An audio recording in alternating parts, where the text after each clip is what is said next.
Hello mga Kalodiwops! Welcome back to my YouTube channel again. And for today's topic, pag-uusapan naman natin ngayon kung ano ba yung pinagkaiba ng isang factory worker as a machine operator at isang factory worker as a production staff. Kasi magkaiba po yun. Okay? Kasi nung nagsisearch pa ako dyan, yung nagbabalak pala ako mag-apply, ano ba yung trabaho ng isang factory worker dito sa Taiwan? Kasi inaano ko dati parang pinagkukumpara ko kung baka mas mahirap ba yung trabaho dito compare diyan sa Pilipinas, or kaya ko ba, may mga buhatan bang nangyayari dito sa Taiwan, at kung worth it ba kung magtrabaho dito sa Taiwan. Pero sad to say, wala akong makitang vlog before wala akong makitang vlog na nagsasabi or nagbibigay ng mga info about a machine operator and a production staff. Kaya kung interested ka, watch this video until the end. Ako nga pala si Ram, and you are watching Ram's Diary.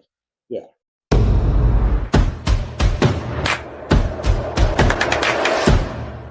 So yun mga idol, pag-uusapan natin ngayon yung trabaho ng isang factory worker, okay?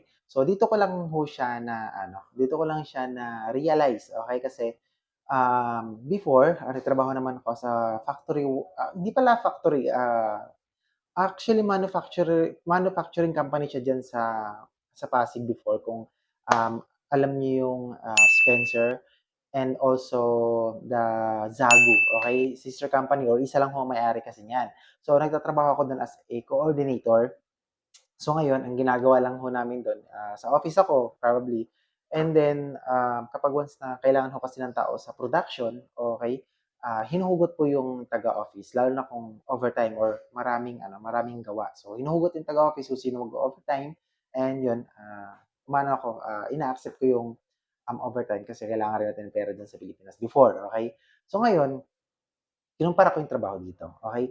Guys, hindi po 100%, okay? Hindi 100% madali ang trabaho dito. Okay? But mostly sa mga company dito sa Taiwan, sa mga manufacturing companies, madali lang, okay? Palagay natin 80% ng company dito ay madadali ang trabaho, okay?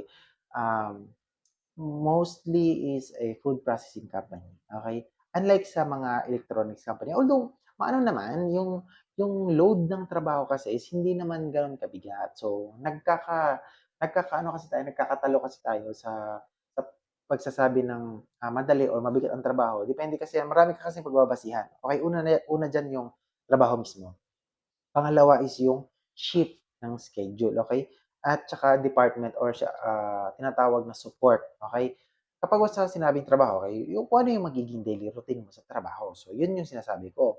So, pwede kasing petics lang, okay? So, okay, pero bago tayo or bago ko i-explain yan, i-explain ko muna sa inyo yung trabaho ng isang machine operator at isang production worker, okay? Ikakat ko muna yan kasi nawawala tayo sa topic. So, after na yun, ano na lang yun, additional information. Nagbahog bilak. Okay, ang machine operator, from the word machine operator, ibig sabihin, nag-ooperate ka ng machine. Okay? Maraming klaseng machine kasi ang ino-operate. So, sa isang machine operator, isang tao na nag-ooperate ng machine, is hindi lang kasi isa, okay, hindi lang dalawa. Actually, iba, may mga 7, may mga 20 machine na ino-operate. So, nag-ooperate lang siya.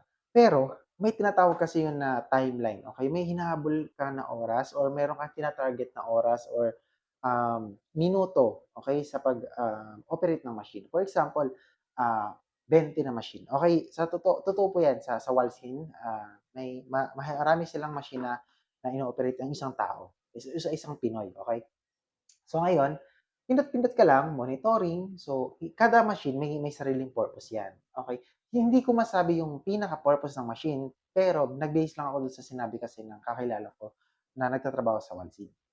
So, operate lang, pero minomonitor niya lahat. Okay? Hindi kasi, pero pag sinabi niyang load ng trabaho, madali lang. Okay? Mararatel ka lang ho kasi, lalo na pag una or first timer mo na humawak ng ganong karaming machine. Kasi alam ko, as far as I know, dyan sa Pilipinas, walang ganong klaseng trabaho na marami kang machine na minomonitor. Okay? So pagdating dito, maninibago ka lang kasi una, pabilisan, o sa malilito ka kung ano yung unahin, lalo na pag bago lang. Pero kapag once na tumagal ka na dito, eh, maning-maninaw lang ho sa inyo 'yon, okey? Yun po yung sabi ng kakilala ko na nagtatrabaho sa Walsin, okey? So, yun po ang machine operator. So, more on monitoring. Pero meron din kasing ibang machine operator na like for example, wirings ang ginagawa nila. So, yung machine, after niya ma-set, naglalabas po yun ng wire. So, mabilisan niya pong, hinuhugot 'yun kasi alam ko is mainit pa 'yun, so padadaanin niya sa tubig ta's hanggang dun sa kabilang machine. Kasi 'yun na yung kaya nga 'di ba yung mga wires natin, okey, may makikita kayo iba diyan yung dulo sunog. So, I think 'yun yung, pinaka-reason why, gano'n yung, itsura ng machine, okey? So, meron naman ding iba na isang machine lang ang hinahawak, okey?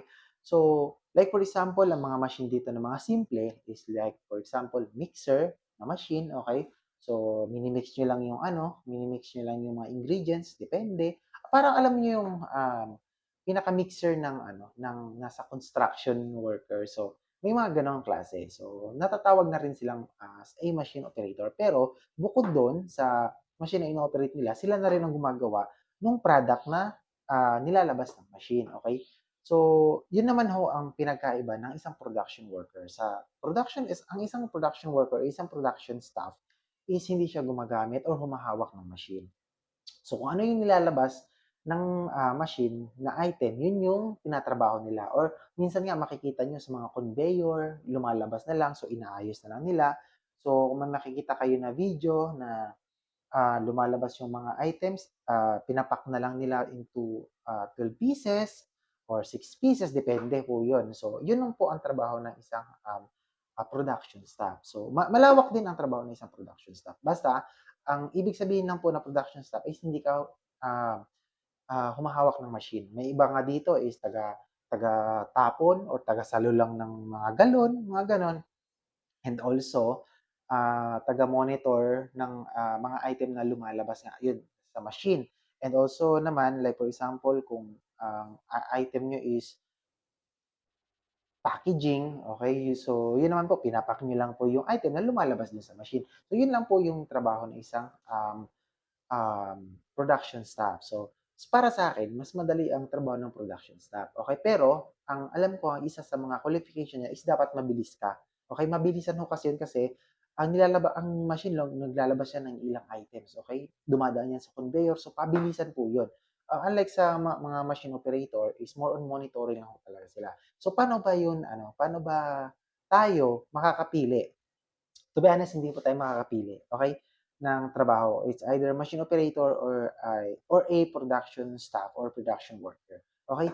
Kasi una sa lahat, may mga tinitignan po kasi diyan yung mga, employer natin, lalo na kung meron kang, karanasan as a machine operator, probably machine operator ka. Pero may mga time naman kasi na mapupuntahan nating, company is puno na yung machine operator. So, mapupunta ka sa production staff, okay. Hindi po tayo makakapili talaga. So, depende po yun sa mga, ability natin, 'no, sa mga previous job.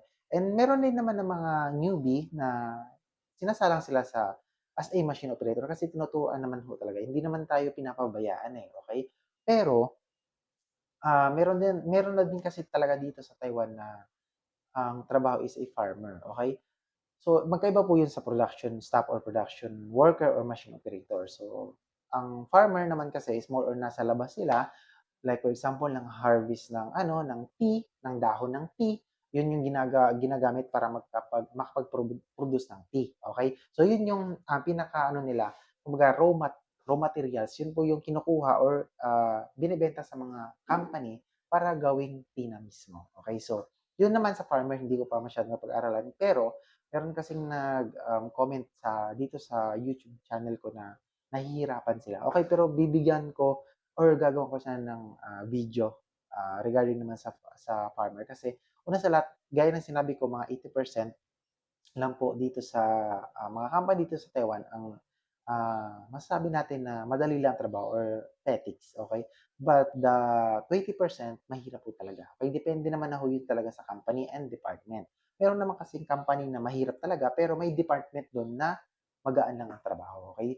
Hindi po yan talaga sure hangga't hindi niyo po siya na i-experience dito. Pero binibigyan ko lang po kayo ng idea kasi nga nung ako nga, nung nasa Pilipinas pa, wala nga akong makitang, matinong vlog about dun sa, trabaho dito sa Taiwan, okey, as a production or as a factory worker. Kaya nasa sa inyo naman talaga yung mga idol kung, kaya niyo ba ang isang trabaho, okey? Kasi nga, magkakaiba naman kasi talaga tayo ng ano, ng, ability, okey, ng kakayahan, pagdating sa trabaho. Kasi meron namang iba kasi talaga diyan na sanay na sa trabaho, sanay na sa puyatan kasi nga dito shifting schedule. So, isa na rin kasi yun sa, nagpapahirap talaga, yung shifting schedule. Kasi diyan sa Pilipinas, iilan lang naman ang nakakaranas ng shifting schedule lalo na yung mga nagtatrabaho talaga sa factory. So, may panggabi, may pang-umaga, pero kapag once na hindi mo pa kasi yan talaga na naranasan diyan sa Pilipinas, maninibago ka talaga dito. And worse, baka bumagsak pa yung katawan mo, okey? Pero pagdating sa trabaho is hindi naman. Pero sa puyatan mahina ka, dun ho talaga tayo magkakatalo. Okey, kagaya ko hindi naman ako talaga na-expose sa puyatan na trabaho diyan sa Pilipinas kasi nga more on office talaga yung, trabaho ko before diyan sa Pilipinas. So dito naninibago ako pero na-ano na rin naman, na-adapt ko na rin, kumbaga na-immune na ako dun sa shifting schedule kaya para sa'kin, nung una yes, oo medyo nahihirapan pero ngayon, hindi na, sanay na rin naman ako sa puyatan pagdating sa cellphone. Lagi na ako nanonood sa dorm ng mga kung ano-ano diyan sa, ah, more on cellphone na lang talaga yung ginagawa ko, kaya napupuyat ako dun lalo na 'pag kinabukasan day off ko. So, dun nasanay na rin yung katawan ko. Pero pagdating ng, trabaho talaga na puyatan is hindi ko talaga naranasan diyan sa Pilipinas kaya nanibago yung katawan ko dito. And by the way mga idol, masyadong malawak talaga ang trabaho dito sa Taiwan. Kaya kayo talaga ang makakapagsabi kung nandito na kayo sa Taiwan at nakapagtrabaho na kayo kung, petiks talaga or mahirap ang trabaho para sa inyo. Kaya ayun mga idol, sana nakatulong 'tong video na 'to and don't forget to hit the subscribe, pa-like na rin yung video and share sa mga kapwa natin na naghahanap ng kasagutan or katanungan about sa pagiging, factory worker dito sa Taiwan. So ingat at kita-kita tayo dito sa Taiwan.